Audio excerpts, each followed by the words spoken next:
Welcome to the mysterious casebook. Tonight we enter the shadows with Sherlock Holmes.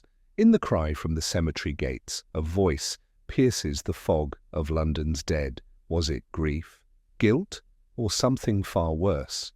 Tell us, have you ever heard a sound you couldn't explain? Now draw the curtains and let the mystery begin. It was the hesitant, metallic, and oddly rhythmic knock that disturbed Holmes mid-stride. He paused with his finger, still pointing at the line in the Times, his eyes narrowing, not at the newsprint, but at the doorway, as though expecting it to yield something altogether unfamiliar.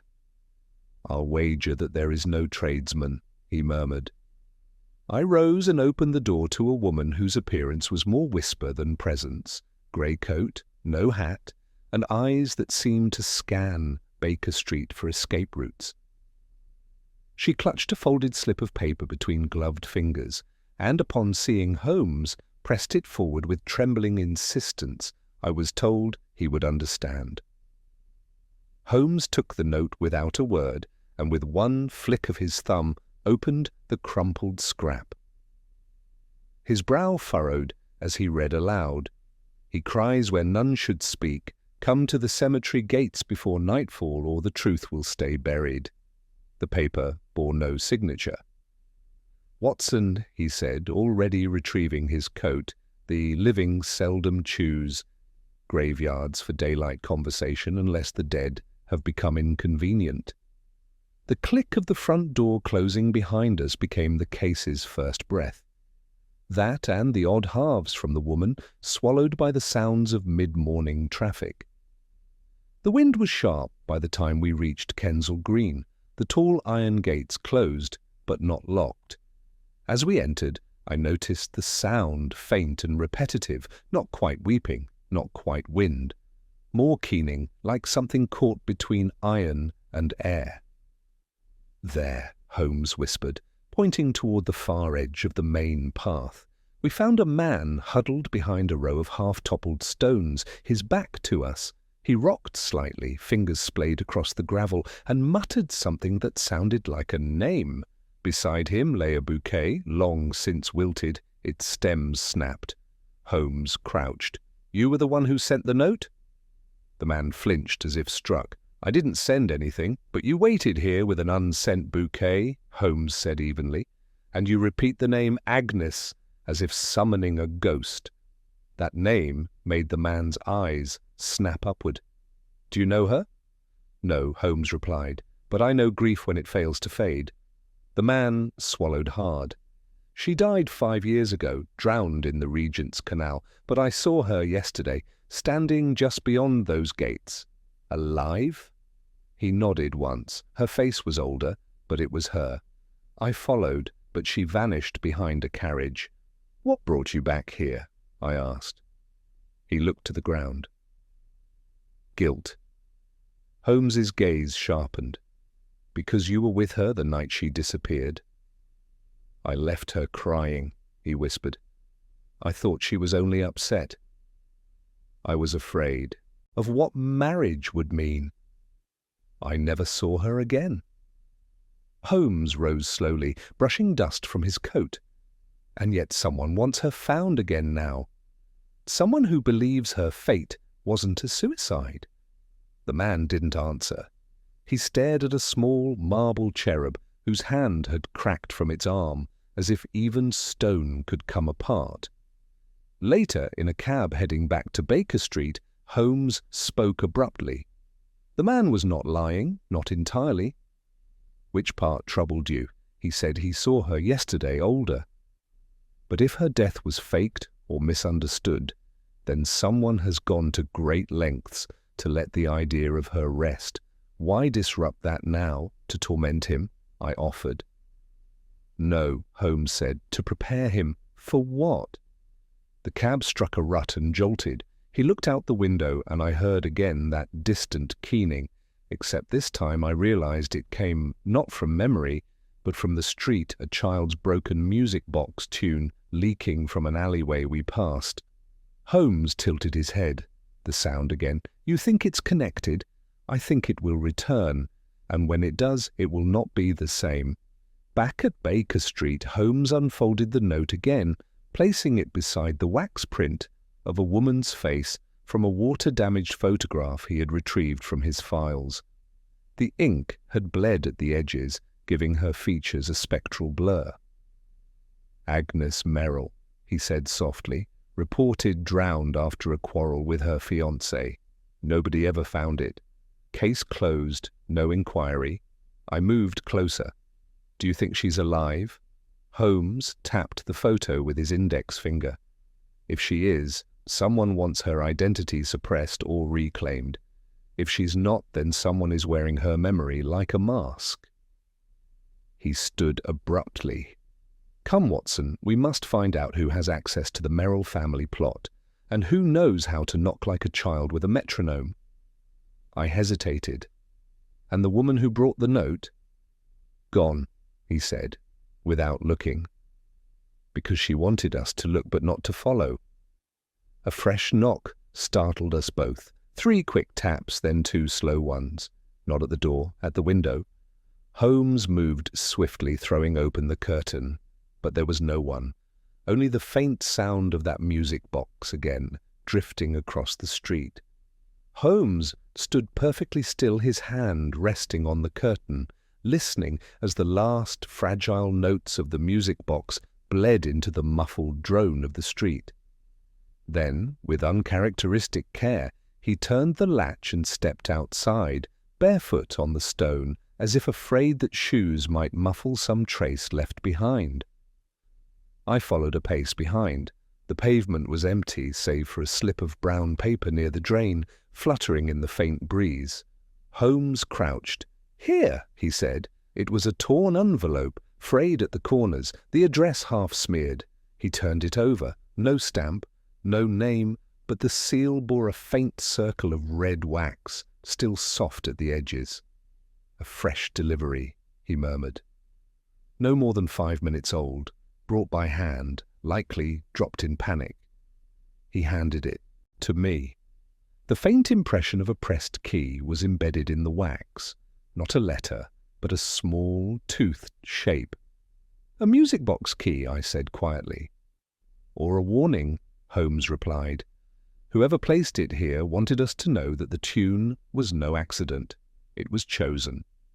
We returned inside without speaking. Holmes lit his pipe and paced twice before halting. "Watson, retrieve my index of unsolved disappearances between 88 and 92. Focus on women presumed drowned. And bring the municipal map, specifically the layout of Kensal Green's older plots." I did as asked, though my hands trembled slightly. That tune touched something buried and anxious, as if memory itself had leaned in to listen. As I sorted through the files, Holmes sat at the table and made a list. Agnes Merrill vanished. In 89, declared drowned. No autopsy, no sighting since. He underlined the name with a sharp tap of the pen. 2 years later, he continued, a similar disappearance, Annette Braithwaite, the same age, vanished after visiting the Regent's Park Zoo. She was never linked to Merrill's case, but both families held burial plots in Kensal Green. Adjacent plots, Watson? Adjacent. I looked up. Are you suggesting a pattern? Not suggesting, following it. He struck a match with the flare, briefly sulphurous, and lit his pipe. They didn't vanish, he said. They were gathered. By whom? That, he replied, is the question whispered by the key. By noon we were walking the perimeter of the cemetery again, but this time we remained outside the gates, along the rear fence, where the older mausoleums cast long shadows against the gravel path. Holmes stopped suddenly and crouched beside a brick outbuilding no larger than a garden shed. It had once been used for groundskeeping, but now the windows were boarded and the lock rusted through. He pressed his ear to the side. Then nothing.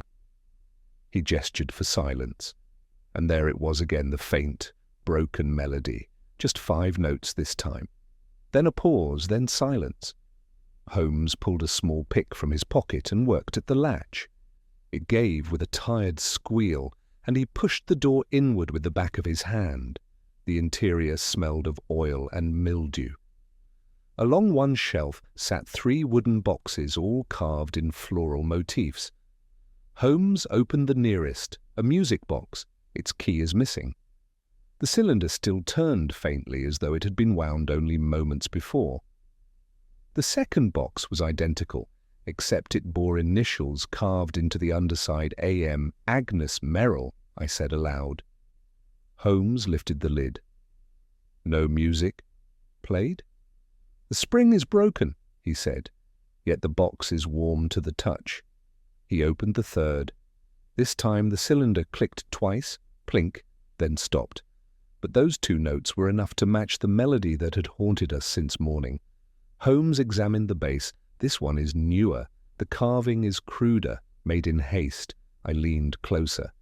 So someone is using these as signals or signatures. We returned to Baker Street by 3. Holmes, now energized, spread the map across the floor and tapped out locations with the end of his pipe. Here is Agnes Merrill's family plot. Here, Annette Braithwaite's. And here is the groundskeeper's shack. He drew a line connecting them. They form a curve, I noted. A curve that points here. He tapped a modest, unnamed mausoleum at the edge of the grounds. No inscription, no registry. I checked this morning, unclaimed or disguised. That is where we must go next. The knock returned, this time 1 slow, 3 fast, 2 slow. A new rhythm. Holmes froze mid-step. Watson, he said, noted the variation. They're speaking in code, and now they want to be understood. He moved toward the window with a calm, deliberate pace and swung the curtain aside. This time, a figure remained. A young woman stood at the edge of the street holding something in both hands, a long white envelope and, unmistakably, a silver music box key. Her face was gaunt, her coat too large, her hair pulled into a tight bun that made her look older than she likely was. Holmes opened the window just enough for his voice to carry. "Who are you?" The woman looked up slowly, her eyes wide but not frightened. She didn't speak. She simply held up the envelope and let the wind take it. It drifted upward, then caught against the lamppost and fell in a flutter. Holmes caught it before it hit the cobbles. He looked down at it. One word was written in large, uneven hand across the front: forgive. A door slammed somewhere behind us. Then from across the street the music began again, this time louder, and not from a box, from a voice. It was unmistakably human, high and unsteady, yet carrying the unmistakable cadence of the same 5-note melody that had haunted us since morning. The sound wavered like breath caught between sob and song, rising from somewhere just beyond the hedgerow opposite 221B. Holmes didn't wait. He seized his coat and cane in one motion and was down the steps before I had reached the doorframe. The street was otherwise empty, the wind rustling bits of paper along the gutter, but the voice continued, now trailing into a dissonant hum. "There," Holmes said, pointing to the narrow mews behind the tobacconists. "The sound shifts with the angle someone's guiding it through stone." We turned the corner into the alley, where rows of rear entrances and fire escape ladders created a jagged silhouette against the afternoon light. At the far end, beneath the eave of a crumbling stable, stood a boy no older than 12. His coat sleeves hung past his wrists, and in his hands he held a mouth harp. Holmes approached gently. A clever trick, that modulation. The boy didn't speak. "Was it your own invention?" Holmes continued. "Or were you taught?" The boy lifted the harp slightly, then let it fall again. "Where did you learn the tune?" The lad hesitated. She hummed it, said it would make someone clever come. Holmes crouched, so their eyes were level. "Who is she?" The boy looked away. "She never gave a name, only the boxes. She said to play when I saw the candle go out." "What candle?" He pointed toward our window. "She watches from the house across. She says, When your light dies, the truth can begin. Holmes rose slowly. Did she give you anything else? The boy nodded and reached into his pocket, producing a folded scrap of paper. Holmes took it, unfolding it carefully. It read, "Second from the left, hands crossed, eyes averted." "The marble forgets what the living remember," I said softly. "Another riddle." "No," Holmes murmured. "A direction." We returned to the cemetery by late afternoon, passing the locked gates without hesitation and circling toward the row of statuary where Agnes Merrill's name had once been carved. Holmes stopped before the second statue in the line, a woman in Grecian robes, hands folded at the waist, eyes turned modestly to the ground. He examined the base, then stepped back and struck it with the tip of his cane. A hollow ring. He knelt, pressing along the seam of the marble base, then smiled faintly. "Observe, Watson, this section bears tool marks inconsistent with the rest. A recent alteration disguised to match erosion." He withdrew his penknife and inserted it into the groove, levering gently. A square of stone gave way. Inside, nestled within a cavity just large enough for a shoebox, was a bundle wrapped in waxed paper and string. Holmes lifted it out, unwrapped it, and revealed a faded diary. The name on the cover is Annette Braithwaite. "My God," I whispered. "That's the second girl." Holmes opened the book and flipped to the final entries. His eyes moved quickly. "She didn't drown, Watson. She escaped, or believed she did. The last entry is dated a week after her disappearance." He read aloud. "They say we must all forget who we were, but I remember her singing that tune under the broken window. Agnes said if they found us, they'd silence the music next." He closed the book. "There were more than two," he said. "This was a refuge. Someone was hiding women thought to be dead, but hiding them from whom? Let's find out," Holmes said grimly. Back to the house across the street. The residence opposite 221B was unassuming, curtains always drawn, shutters painted the same grey as the soot-stained brick. Holmes rapped sharply 3 times. No answer. Again he knocked, and this time the music began once more, not from within but from somewhere above, as though the building itself exhaled melody through its rafters. Holmes turned the handle. The door creaked open. We entered a narrow vestibule lined with faded wallpaper. A staircase led upward, but Holmes stopped at the base, eyes narrowing at a soft, irregular thump from above. "Wait here," he said. He took the steps 2 at a time, his footfalls soundless against the worn carpet. I followed more cautiously, every board beneath me seeming to cry out in protest. At the landing, the melody ceased.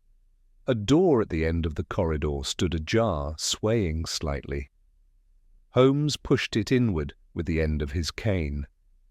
The room was empty, save for a single chair facing the window, and on that chair rested a mannequin's torso wrapped in cloth. A silver music box key had been affixed crudely where the heart would be. Holmes reached forward and turned it once. Plink, plink, plink, then silence. He looked down at the chair's legs. "Scratches, recently dragged," he said, "and set to face our window, to watch us," I said. "No time for us."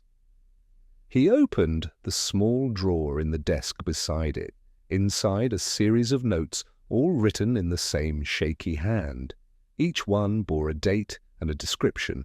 Light off at midnight, return from cemetery at 3:17. Boy delivers scrap watch for response. "She's been observing us," I said. "But why?" Holmes turned to me, his voice low. "Because she needs us to uncover what she cannot say herself." As we stood, the creak of a floorboard behind the wall caught our ears. Holmes pointed toward the back of the wardrobe. From inside came the unmistakable sound. Not a music box this time. Breathing. Holmes moved without hesitation, his fingers pressing lightly along the wardrobe's back panel until they found the catch. With a soft click, the rear shifted inward by 1/2 inch. He turned to me, voice low. "Brace yourself." He pushed. The panel gave way to reveal a narrow crawl space, no more than 3 feet wide, lined with old wainscoting and the faint scent of wax and dust. At its end, the outline of a second door, barely visible in the gloom, bore a set of small, dark smudges. Holmes crouched and whispered, "Watson, the breathing, it's steady. Whoever's inside isn't afraid, they're waiting." He reached forward and knocked gently, once, twice, then paused. The breathing stopped. A lock turned. The door opened. Inside stood the young woman from the street. Her features were more severe in the candlelight, cheeks hollow, brow drawn with some inner struggle. Yet there was a stillness to her, not of fear, but of deliberate calm. "You came," she said simply. Holmes stepped through. "You led us here." Her eyes flicked to me, then back. "I needed someone to know." Holmes glanced at the sparse room, a cot, a basin, a small writing desk littered with torn paper, and the skeletons of broken music boxes. Shelves lined one wall, and on them tiny wooden figures, each carved with initials and pinned to the base with wax. "Did you carve these?" he asked. She nodded. "For each one who left." Holmes picked one up. "A.B. Annette Braithwaite," I said. The woman flinched slightly. She didn't want to go, but the man said we had to disappear. Holmes leaned closer. "Which man?" Her voice dropped to a whisper. "He wears the robe of peace but speaks in riddles. He came to the cemetery and told us the water had washed our sins away, that we belonged to him now." I felt a chill pass through me. "A clergyman?" "He was more than that," she said. "He chose who stayed, who left. He said the world must believe we are gone." Holmes paced slowly. "And Agnes Merrill?" The name landed like a stone in still water. "She was the first," the woman said. "He found her weeping in St. Mary's crypt. She followed him because she thought he saw her, truly saw her." "And he hid her?" I asked. She shook her head. "He erased her." There was silence. Then the faint sound again, not music, but the clicking of metal against metal. Holmes turned to the desk. A small drawer had shifted open, revealing a rusted keyring. "He gave each of you a key," Holmes said. "To the same box," she replied. "We were told to wind it every morning. A ritual, a bond." Holmes picked up the largest key and held it to the candlelight. "This shape, it's identical to the seal on the envelope delivered outside our rooms."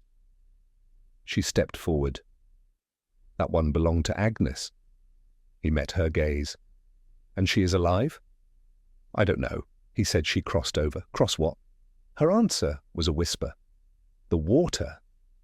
Holmes said nothing for a long moment. Then he handed her the envelope marked, "Forgive." "Did you write this?" She took it, hands trembling. "No." "Then who did?" She looked up. "Someone who remembers, someone who isn't supposed to."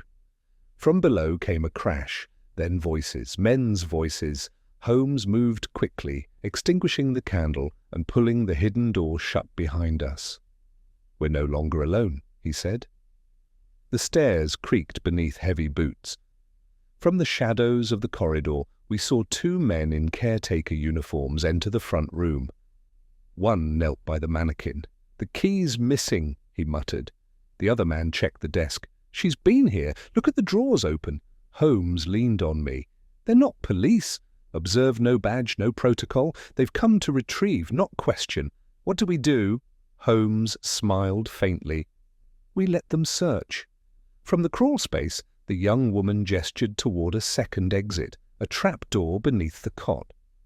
Holmes opened it slowly, revealing a wooden ladder descending into darkness. "Where does it lead?" I asked. She answered softly. "The tunnels beneath the canal." Holmes turned to her. "You've used them before." "When we were moved, always at night, we descended one by one into the silence below. The walls narrowed, the air damp with the scent of stone and algae. Above, the creaking stopped. Then the unmistakable scrape of a music box key being turned. The first few rungs were slick, worn to a shine by time and damp palms. Holmes descended without hesitation, the young woman close behind, and I followed last, the wood groaning under my weight. When my boots touched the stone floor below, the sound echoed a low, cavernous hum, swallowed quickly by the labyrinth beyond. The young woman turned a lever embedded in the wall. A dim blue flame sparked in the sconce overhead, casting just enough light to see the corridor's shape narrow, brick-lined, arched like a forgotten chapel. Water pooled in shallow channels along either side, murmuring softly like a buried stream, trying to remember the surface. Holmes ran a finger along the wall. Mid-Victorian brickwork, likely part of the original drainage system before the Regent's Canal was widened. These tunnels were sealed off after a collapse in '74. She spoke without turning, not sealed, just forgotten. He glanced back. Much like you, she didn't answer. We moved forward, the sound of our steps muffled by damp and moss.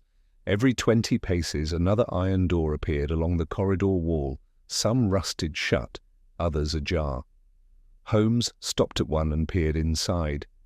"Storage," he said. "Boxes, blankets, more figures carved in wood." He picked one up. "The base bore the initials C.H. Charlotte Hensley," the woman said quietly. She had red hair and sang opera in her sleep. "She was the last to arrive?" I asked. "No," she said. "The last to leave." Holmes studied her face. "You didn't expect her to vanish. She fought him, said his mercy was a lie." He turned the figure in his palm. "And what do you believe?" She met his gaze. "That music isn't always a comfort. Sometimes it's a command." At the next junction, the tunnel divided in two, one path curving gently downward, the other leading toward the sound of running water. Holmes pointed to the right. "This would follow the canal's edge. Likely opens beneath the old pumping station." The woman hesitated. "We were never allowed that way." He studied her for a moment. "Then it's precisely where we must go." As we walked, the low hum of machinery began to thread its way into the air, faint gears turning, some buried mechanisms still active. Then faint but unmistakable, the sound of the melody returned, not sung, played. From somewhere ahead, the music box tune rang out again, slower this time, as though each note had to search for the next. I whispered, "It's real, not memory." Holmes quickened his pace. We rounded a bend and came upon a chamber, circular, domed, lit by flickering gaslight from above. Pipes jutted from the walls like organ stops, and at its center stood a pedestal. On the pedestal, a single music box. No key in its side, just the turning cylinder playing itself. Holmes stepped forward and touched the edge of the device. The music stopped. The silence that followed was immense. "A timer," he said. "Set to wind, at intervals. A summons." "Or a distraction," I said. Holmes nodded, which begs the question. "What is it meant to cover?" He turned and examined the chamber walls. One section had been patched with fresher brick and mortar cleaner, the colour slightly off. He tapped with the end of his cane. "Hollow." He turned to the woman. "What lies behind this?" She looked unsure. "We never came this far." "Then let us." Holmes removed his knife and began chipping at the mortar. Within moments, a section of the wall loosened and gave way to reveal another room. This, one bare, except for a table and 3 wooden chairs. But it was what sat atop the table that made me step back. A row of ledgers, neatly stacked. Holmes opened the first. Inside were names, dozens of them, each page dated and marked with 2 columns, arrival and departure. And besides some names, a 3rd column, witness. He ran his finger across the entries. "Agnes Merrill," he murmured. Arrival 12th of March. Departure crossed. Witness Father Elric. He flipped 2 more pages. Annette Braithwaite crossed. Charlotte Hensley crossed. He looked up. No indication of where they went, only that someone stood to watch. I scanned the list. So many names. Are they all women? Yes, he said. A curated choir. The woman stepped forward and touched one of the pages. He said, if we vanished from the world, we would find peace, that the canal was a veil and we were shedding our skin. Holmes closed the ledger. And did any ever return? Her silence was enough. As we turned to leave, a new sound reached us, not music, not water, but the soft scuff of footsteps on wet stone, approaching from the tunnel behind. Holmes whispered, no more than one, light-footed, deliberate. I backed toward the pedestal, the music box still motionless. Then the voice came, calm and low, echoing through the corridor. You've come farther than the others, Mr. Holmes. He stepped into view, tall, robed, the white collar unmistakable. His face was thin but composed, his eyes sharp beneath the folds of his hood. Holmes said nothing. You seek truth, the man continued, but some truths serve only to deepen suffering. Would you undo peace for the sake of proof? Holmes's voice was soft. Peace built on deception is merely silence in fancy dress. The man smiled faintly. You mistake mercy for manipulation. I mistake the disappearance of vulnerable women for a crime, Holmes replied. The man's eyes narrowed. Then you will leave here with sorrow. Behind him, something metallic glinted in his hand, a key. He turned it once in the air. And from far above, through the ceiling, grates, through the stone and silence, we heard it again. Plink-plink. Holmes did not flinch. He watched the priest's fingers as they held the turning key aloft, listening with unnerving precision to each soft, metallic plink. I could see it in his posture. He was calculating. One question, Holmes said quietly. Why music? The man in the collar stepped closer, his robes brushing the stone, the faint scent of incense clinging to his passage like a memory. Because, he replied, the soul responds to sound long after it ceases to speak. A name can be forgotten. A face fades, but a melody that endures. I said, you used it as control. He turned his gaze to me, not angry, not even defensive, only distant. I used it to calm them, to remind them they were chosen. Holmes's expression sharpened. You did not choose them. You found them, lonely, frightened, unwanted, and you convinced them to vanish, to heal, the priest corrected, to escape the judgment that the world casts upon ruined women. I gave them sanctuary beneath the noise. Their families buried empty coffins, Holmes said, voice low. Their names were mourned in churches. You replaced tragedy with oblivion. The priest's smile returned, faint and slow. Better a false burial than a life unlived. Who decides that? Holmes snapped. You? He lowered the key, and for the first time there was something tight in the man's voice. I never forced them. They came because the surface no longer held meaning. You've seen the ledger. Everyone is a witness. I did not silence their pain, I merely redirected it. Holmes stepped forward. Then where are they? The man looked toward the opposite tunnel, the one that sloped downward into shadow. Some returned to the water, he said, their choice. Some were placed elsewhere, quiet homes, distant places, but one remained. Agnes Merrill, Holmes said. The man's hands closed around the key. She was the seed, the first to believe. Then where is she? The priest tilted his head. You are not ready. Holmes's hand darted to the pedestal. In one motion he upturned the music box, sending the metal cylinder skittering across the stone. Its tiny teeth clinked with soft protest before settling against the bricks. I grow weary of riddles, Holmes said coldly. You carry a key, so open the door. The priest gave no visible reaction, but he took a breath that was more deliberation than surprise. You'll see then what remains when silence is absolute. He turned and began walking down the darkened tunnel, his robe trailing behind like a shadow's spine. Holmes looked at the woman beside us. "Do you know this passage?" "No," she said. "He never let us close." "Then stay," Holmes murmured. "Watson and I will go." I stepped beside him. "Do we expect violence?" "No," he said, "but we expect answers." The passage grew colder with each step. The sounds of the upper chamber faded. No more footsteps, no more flicker of gaslight. Only the distant echo of our own breath, magnified by damp stone and narrowing air. Holmes walked slightly ahead, his hand grazing the wall, counting paces. And then he stopped. Ahead, in a widening of the tunnel, the priest stood beside a heavy iron door. It looked older than the rest, its hinges crusted with rust, but its lock polished clean. He turned the key in silence. A soft clunk, and the door creaked inward. Beyond it, a chamber bathed in flickering light.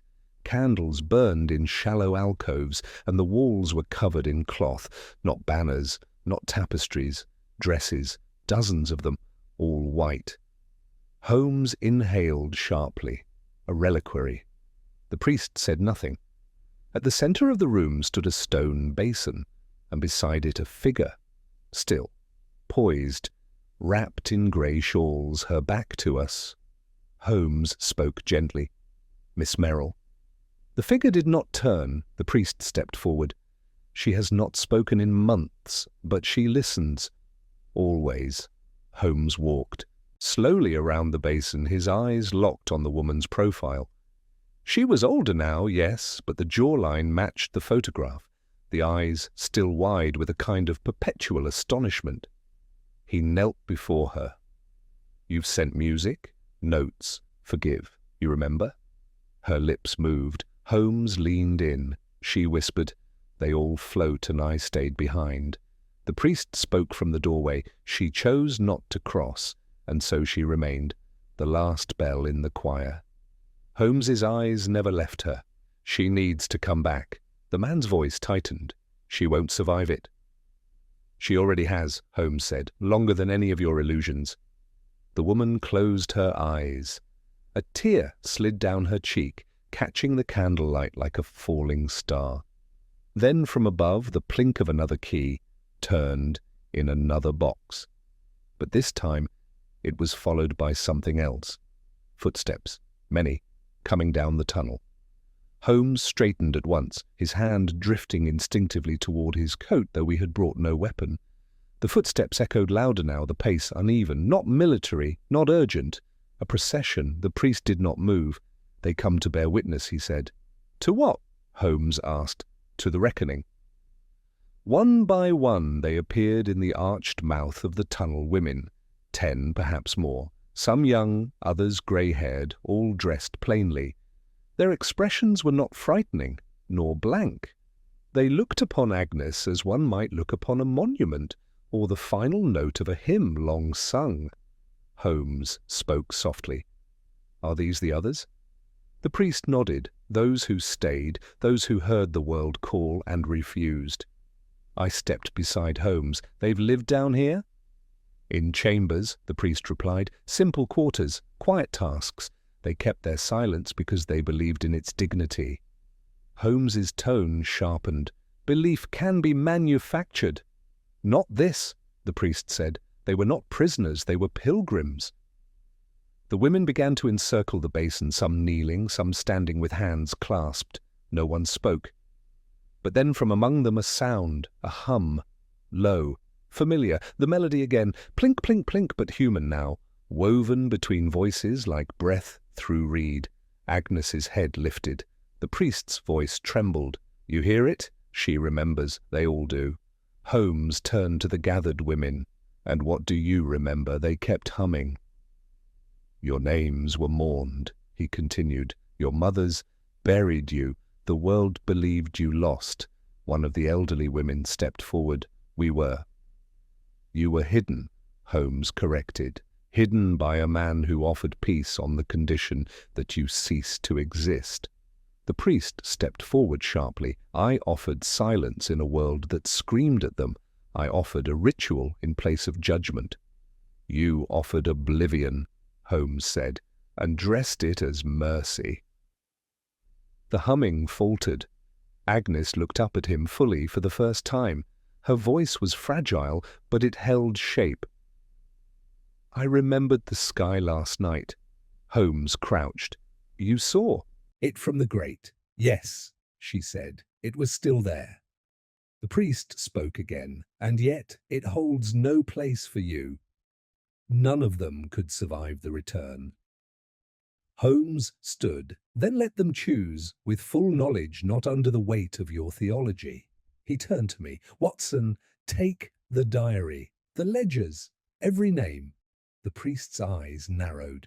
You will expose them. You will drag them into courts, into headlines. No, Holmes replied, but I will return their existence to them.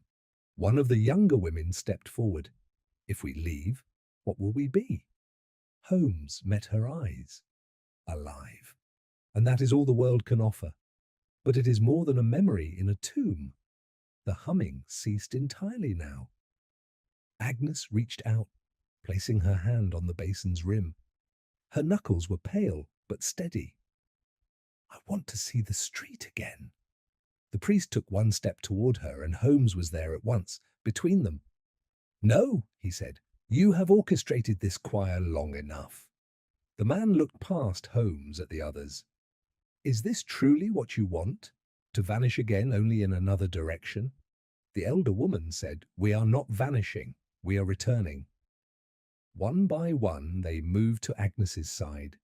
I heard the click of a key again from above, from far off, like a last toll before the silence. Holmes turned to me. We'll need light. Air. Constables who can be trusted not to speak. You intend to reveal the chamber. I intend to reveal the truth, he said. And the truth will decide how much remains hidden. The priest took a deep breath, then let the key fall from his hand. It landed with a muted clink beside the basin and rolled to a stop at Agnes's feet. He knelt, not to pray, but to wait. Above us, the faint creak of a grate opening. And then, for the first time since morning, sunlight. The shaft of sunlight came narrow at first, filtered through soot-streaked bars and the trembling of unseen leaves. It caught in Agnes's hair, like the gold leaf of old psalters, and for a moment all else was quiet. Even the priest seemed suspended, not silenced, but paused, as though uncertain which hymn to follow. Holmes turned without flourish. Watson, the grate aligns with the southern maintenance hatch, the one near the gardener's lodge. It will open, bring help that will not speak without conscience. I nodded. And the others?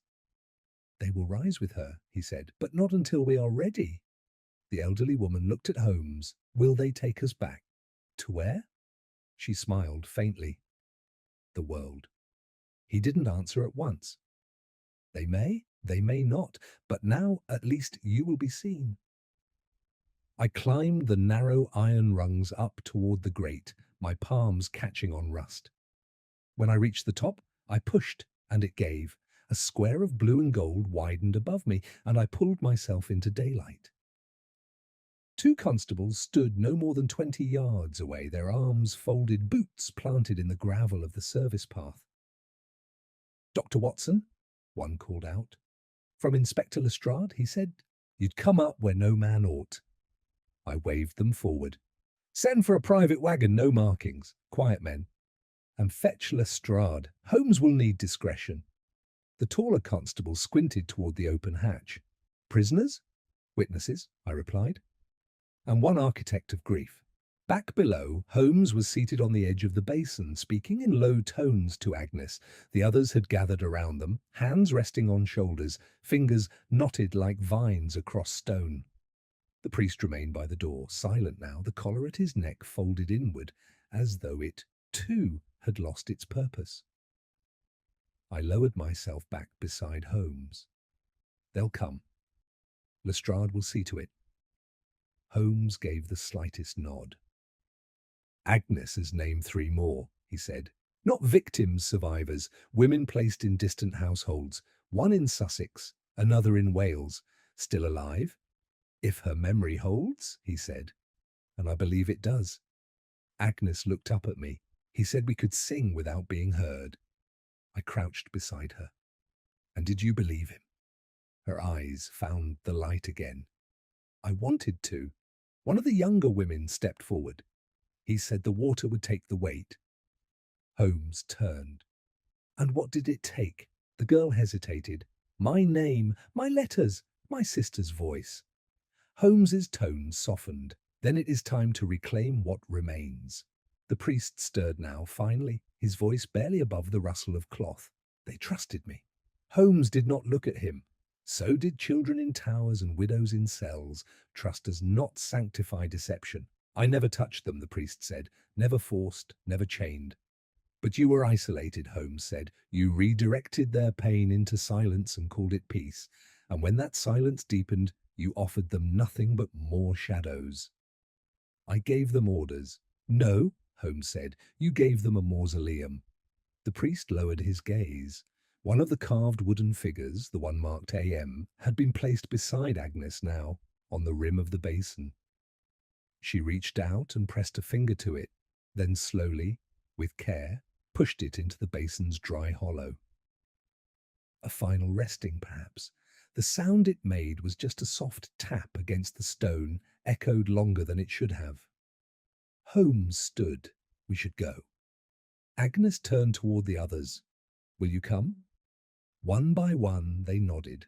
Holmes gestured toward the ladder. Watson, take them one by one. I'll stay until the end. As I helped the first woman ascend, I heard Holmes's voice behind me. No more songs, he said gently. Only breath, and that is enough. By the time we emerged, the sky had shifted to its paler afternoon hue.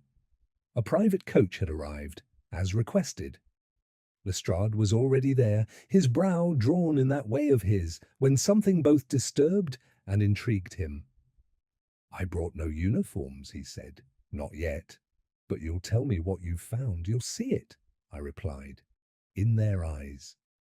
He looked toward the women, now gathered like survivors of shipwreck, some barefoot on the grass. Are they who I think? They are who they remember being, I said. And that must be enough for now. He nodded slowly. And the man, waiting below, I said. And no danger to anyone but himself. Holmes emerged last, guiding Agnes gently beneath the arching limbs of an elm. Lestrade approached. You've taken them from one grave only to offer another. No, Holmes said, they were buried without death. Now they rise and we begin again. A hush followed. Then from the coach, the unmistakable sound of a key turning in a music box, half broken. Plink, plink. But this time, the melody was out of order, unfinished. And that, I thought, was perhaps the most truthful tune of all. Lestrade watched the women board the coach in silence, his hat tucked respectfully under his arm. I could see it in his eyes, the effort to frame what he was witnessing within the parameters of procedure, jurisdiction, or even decency. But no frame would hold. Holmes handed him the first of the ledgers. There are 37 names. Some match missing persons reports, others don't. Several will be presumed dead. You'll need to cross-check with coroners, parish registries, and asylum intakes. Lestrade opened the book and frowned. What in God's name is this third column? Witnesses, Holmes said. The man below insisted on the ceremony. He had each disappearance observed. Some of those names may lead you to households, employers, people who knew where these women were placed and why they were never reported found. The inspector turned a page, then another. And if some are complicit? Then justice may finally stir, Holmes replied, however late its hand. A quiet knock against the coach glass drew our attention. Agnes sat inside, her face half-lit by the waning day. She held the second ledger against her chest like a hymn book. She asked to keep it, Holmes said softly. Her memory is her map now. Lestrade gave a slight nod. She'll need support. She'll have it, I said, not only from the yard, but from truth itself. Holmes looked toward the priest, now seated beneath the elm, hands folded in his lap, eyes fixed on nothing. And him? Lestrade shrugged faintly. No charges yet, no precedent, not unless someone steps forward. They will, Holmes said, in time. The music box key still lay on the grass where it had fallen, a forgotten punctuation mark in a sentence that had yet to end. Holmes stooped and picked it up. No more winding, he murmured. Let the tune die. That evening, we sat by the hearth at Baker Street. Holmes had taken his violin from its case but hadn't yet drawn the bow. Instead, he held it like a question. She said something curious, he murmured, that he told them the water would take the weight. I looked up. A baptismal metaphor? Perhaps, he said. But perhaps something more literal, drowning not as death but as dissolution, the erasure of name, past, wound.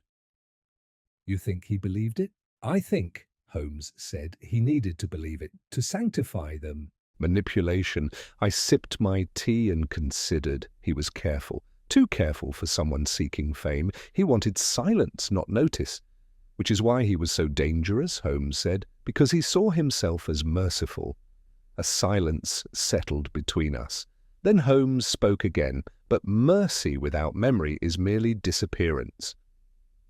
Outside, a cart passed, its wheels crunching faintly over gravel, a rhythm not unlike the first clicks of a winding spring.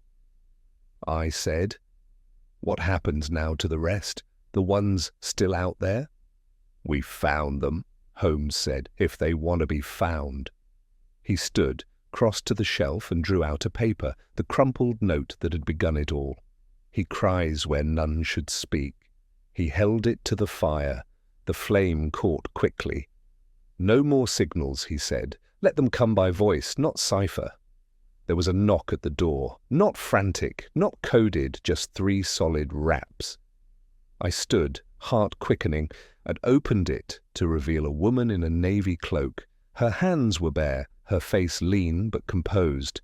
Around her neck, a ribbon, and from it, a small wooden figure. I was told to come here, she said. By whom? I asked gently. By someone who used to be Agnes, she said. She said I was not forgotten. Holmes stepped forward. Your name? Charlotte, she said. Charlotte Hensley. He ushered her in, took her coat without question. And the others? He asked. They're waiting, she replied. One in Derby, another near Tunbridge Wells. We were told to scatter like leaves, but the wind changed. I brought her tea while Holmes fetched another ledger from the shelf. He said, We'll start again? Charlotte gave a small, hesitant smile. We never stopped. We just went quiet. And then, from the corner of the room, the soft scrape of wood on wood. The drawer beside the fireplace had slid open of its own weight. Inside, a broken music box key, left forgotten from an earlier case. Holmes reached down and turned it once. Nothing. Then the faintest plink. Holmes held the key delicately between thumb and forefinger, as though it were a musical note yet to be played. The metal was dulled by time, one of the teeth chipped, the shaft bent slightly, an artifact made fragile by use and secrecy. Charlotte leaned forward. It's hers, isn't it? Agnes's. No, Holmes said, but it may have belonged to someone she named. He opened the second ledger, the one Agnes had clutched in the coach, and flipped through until he found a page marked with a red thread. A name was circled 3 times in pencil. Miriam Frey, he murmured. listed as departure unscheduled. Charlotte's face darkened. Miriam was the only one who argued. She said the man's mercy came with silence, and that silence was a kind of grave. Holmes glanced toward me. The chipped key is a sign of struggle, perhaps, or resistance. And yet, I said, it made its way back here. Charlotte touched the table gently. She wanted to be found. Holmes rose and crossed to the cabinet by the far wall, withdrew a file marked with a ribbon and handed it to me. 2 years ago, a body pulled from the Thames, aged about 28. No water in the lungs. Drowned post-mortem? I asked. Staged, Holmes replied. No family to claim her, no parish burial. He turned to Charlotte. Was Miriam from the north? She blinked. Lancashire. Her vowels were sharp. She worked in a dressmaker's shop until the night she stopped answering the door. Holmes returned to the file and withdrew a photograph. Though the face was bloated and the image degraded by the poor preservation methods of the river police, the shape of the jaw, the arch of the brow they carried echoes. Charlotte nodded. That's her. Holmes returned the key to the table. Then he lied. Charlotte's voice dropped. About what? About choice, Holmes said. She did not depart willingly. And if one was forced, others may have been as well. I tapped the key against the tabletop. Then the system was more than a sanctuary. It was a selection, Holmes nodded, and selection implies criteria. Obedience, compliance, belief, Charlotte whispered, or silence. He opened the third ledger and turned quickly through its pages. Names, dates, the same trinity of notations, arrival, departure, witness. Here, he said. 2 witnesses marked Miriam's name, not the priest. Then who? LC and TS, I asked. Assistants? Or enforcers, Holmes replied. The priest did not operate in solitude. He had help maintaining the illusion, and someone must have ensured the disobedient did not resurface. Charlotte's hand went to her throat. There were 2 women who never spoke. They brought food, lit candles, never made eye contact. Do you know their names? I asked. She shook her head, but one wore boots that squeaked. Holmes smiled faintly, a small sound, but sound always betrays more than silence. He moved to his desk and began assembling a list. We will need to trace every name marked with dual witnesses, he said, and cross it with those who were never seen again. Charlotte looked up. Will the Yard pursue them? They may, Holmes replied, but justice moves like the tide. Sometimes it uncovers, sometimes it erases. And you? I, he said, will listen for unfinished melodies. Later that night, after Charlotte had gone to rest in a safe house arranged through Lestrade's channels, Holmes and I sat by the hearth once more. The violin was cradled in his lap, but he did not play. Instead, he spoke low. There's a final question, Watson. One that remains unanswered. I turned toward him. What is it? Who sent the first message? The note? I asked. The one slipped under our door? He nodded. The priest claimed no part in it. Agnes had no access to our rooms, and the boy who whistled the tune was acting on instruction. I considered it. Then someone else knew the truth. Someone who broke ranks, Holmes said. Someone who had seen the ledger or lived through it. I glanced toward the fire. You think there's another? Think, he said. The key was only ever meant to open one box, and the rest was a test of whether we were listening. A wind passed the window, rattling the latch just once, a single sharp clack against the pane. Holmes looked up. Or, he said, perhaps they still are. Holmes did not move. His eyes remained fixed on the small drawer from which the broken key had slid, the faint echo of its solitary note fading into the hush of our sitting room. I waited, not daring to speak, until he finally said, "One more. There's always one more." He turned toward me. Watson, the name Charlotte, mentioned Tunbridge Wells. She said someone else was waiting. I opened the ledgers again. 3 potential matches in that area. No clear address, only initials. Holmes tapped the desk twice, fingers dancing over the edge. Too deliberate.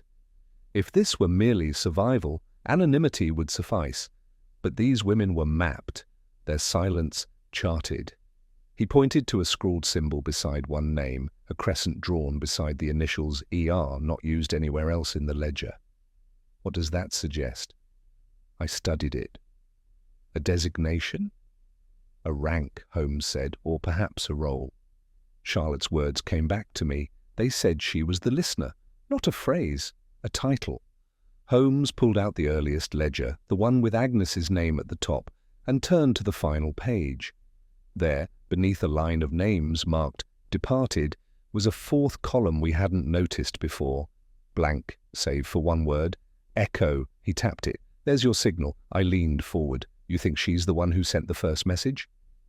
I think, Holmes replied, that Echo never left. That she remained inside the system, a witness to the witnesses. And when the time came, she tested the door. I said, "Then why Agnes? Why now?" He didn't answer right away, because something changed. Perhaps the priest faltered. Perhaps Echo saw the damage no longer passed quietly. The ritual unraveled and she sent it to us. A gust of wind moaned softly against the glass, a sigh among chimney flues. Holmes stood abruptly. "Come," he said. "If there's a thread, it begins where she was placed. Lestrade has secured the safe house. We'll press Charlotte for details: who delivered her, what they said, where they paused." He opened the cabinet and withdrew his coat. "We've followed sound through silence, Watson. Now we follow memory through erasure." But before we reached the door, a rustling paper slipped under the threshold. Holmes froze. Not again. He stooped, lifting the note. No envelope, just a single torn page, the edges wet with mist. One sentence. "She remembers the gate where no bell rang." He turned it over, no signature, only a wax seal, faint and flaking a crescent, embedded in red. We both spoke at once. Echo. We arrived at the cemetery gates just before dusk. The air was still and no music played, yet somehow the silence seemed expected. Holmes stepped forward first, his gaze sweeping the ironal. "Scroll work above. No bell," he said, "but the phrase isn't a metaphor." He pointed to the caretaker's booth, long since disused. "That gate was once for mourners. The bell rope is likely torn, but the post remains." I followed his gaze. A thread of red cloth clung to a rusted nail where the rope would have been tied. Holmes approached, crouching by the stone base. He ran a hand along the edge. "There's a draft," he said, "an opening beneath." He found the mechanism quickly, a small indentation where a key once turned, but it had been levered open already. We descended again. One last time. The chamber was smaller than the others, almost a cell. No basin, no figures, just a woman seated on a wooden stool facing the wall. Her back was straight, her hands folded. And though she didn't turn, she spoke before we did. "You were slower than expected." Holmes stepped forward. "Echo?" She nodded just once. "Why now?" he asked. She inhaled, because the silence became heavier than the wound. "Agnes said she saw the sky," I offered. "And you let her." "I left the grate unlatched," she said. "I was told never to speak, but I remembered too much." Holmes moved closer. "You marked the ledgers." "I watched them all," she replied. "When they cried, when they hoped, when they stopped humming." "Why us?" he asked. "Why choose this room, this case, this knock?" She turned at last. Her eyes were not young, but they were steady. "Because you listen." Holmes said nothing. There was no triumph in his gaze, only quiet affirmation. She reached into her sleeve and drew out one final music box, key unbroken, polished, engraved with the name Merrill. This one, she said, was never wound. He took it gently, no sound, but that was the point. Not all songs must be played to be heard.